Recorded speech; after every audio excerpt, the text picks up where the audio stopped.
Historic. I would just say interesting. Unusual. Although it was the second impeachment in my lifetime, it absolutely felt like one of the most consequential things that I've had the opportunity to cover.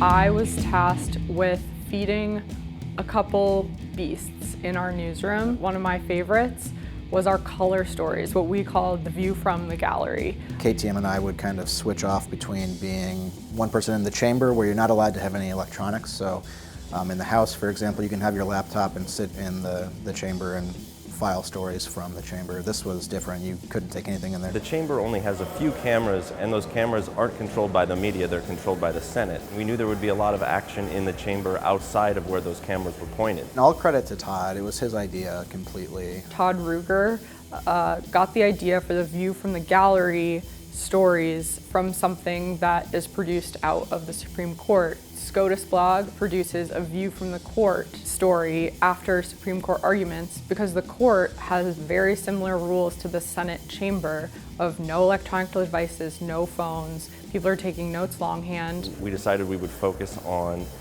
watching the lawmakers, watching their reactions, and at the end of the day, just compile that into one big thing, and we would call it View from the Gallery. You know, he had like the foresight to realize that the public would be very interested in what was happening, but they wouldn't be able to see it. It really allowed me to be almost a professional people watcher. Scanning the room and trying to see what most people were doing was not an effective strategy. So I would focus in on a small area in the chamber, and when one of them either leaned down or opened their desk, just to see what comes next and kind of follow that and see if an anecdote comes out of it. What people should know about this is that they were not only just for that day, but they were also for history. If you read them together over the course of the day, you get a real feel for the sense of the atmosphere there in the Senate during this trial, beyond just the arguments that were said.